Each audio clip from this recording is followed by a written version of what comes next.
sholatnya. Nah, kita semua merasakan ya betapa untuk mencapai khusyuk dalam sholat itu sesuatu yang tidak mudah gitu. Karena ya begitu juga dengan para sahabat gitu ya, mereka para tabiin ulama gitu kan, mereka itu menjelaskan banyak ya tentang sholat itu sampai-sampai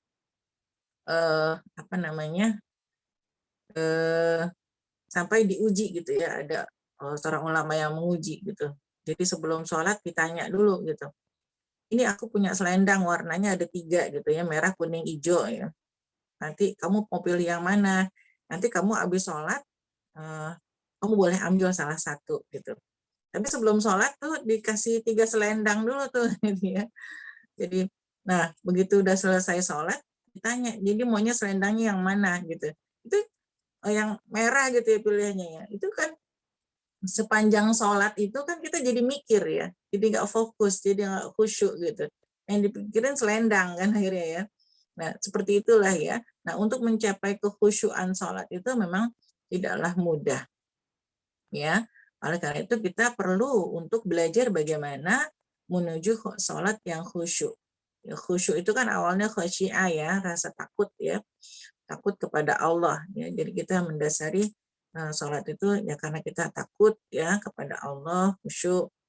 Kemudian kita usahakan mengerti arti bacaan sholat ya. Arti bacaan sholat itu kita tahu ya, ketika misalnya kita mengucapkan Allahu Akbar kabira walhamdulillahi katsira wa subhanallahi bukrata wa asila ya, ini wajah tu wajhiya ya, atau mau yang pakai yang Allahumma ba'id baini wa baina gitu ya.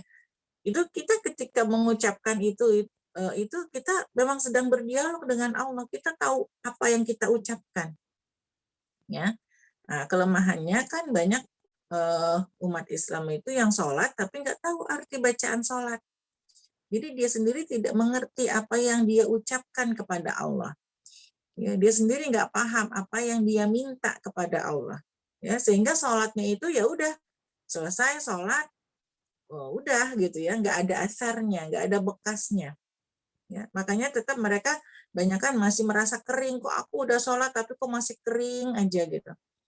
Masih kosong aja ya, jiwanya masih kosong ya, karena itu tadi kualitas sholatnya itu tidak diperhatikan ya. Jadi sholat khusyuk itu kan harus dimulai dari wudhu yang baik dan benar ya.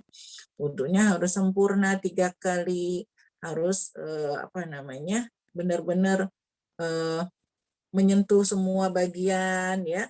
Bahkan disunahkan melebihi gitu kan. Kalau misalnya yang diwajibkan sampai siku ya diperluas sampai di atas siku gitu kan, dan benar-benar diusap, bukan sekedar dikocorin air gitu kan.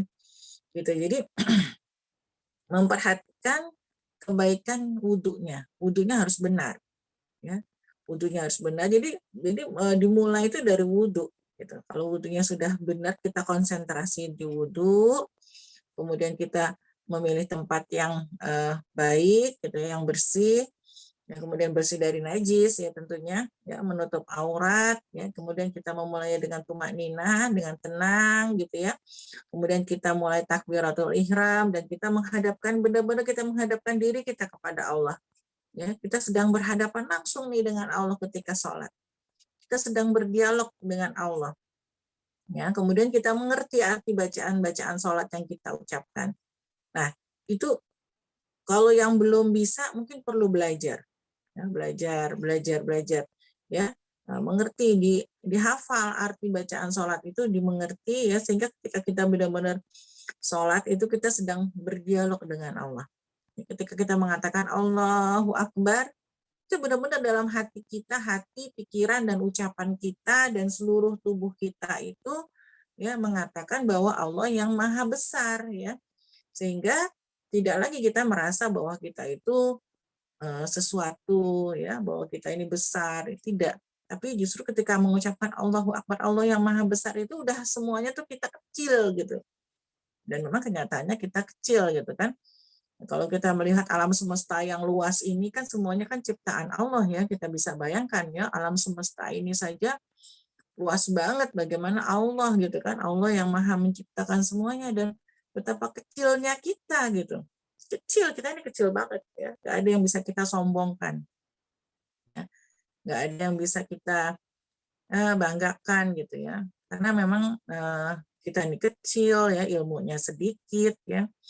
Kemudian juga amalnya sedikit ya. Kalau kita tumis ke ya Allah, ya benar kita kecil banget ya. Jangankan apa namanya seluruh dunia kita kenal atau seluruh alam semesta ini kita tahu gitu. Ya, kita nggak pernah nyemplung ke dalam samudra gitu kan ya. Samudra itu di laut kan nggak kelihatan, di dalam itu ada binatang apa aja, ada ikan apa segala macam, sebegitu banyaknya ya, luar biasa ya ciptaan Allah yang banyak itu, dan kita belum belum kenal semuanya gitu ya. Jadi apa, tidak ada yang pantas kita sombongkan ya dalam diri kita ya. Tidak ada yang pantas ya tadi ya kita bangga-banggakan ya, takabur ya kan. Jadi kalau ketika seseorang itu mengucapkan Allahu Akbar, maka takabur itu harusnya hilang karena sifat sombong itu adalah pakaian Allah dalam hadis qudsi ya. Sombong itu pakaian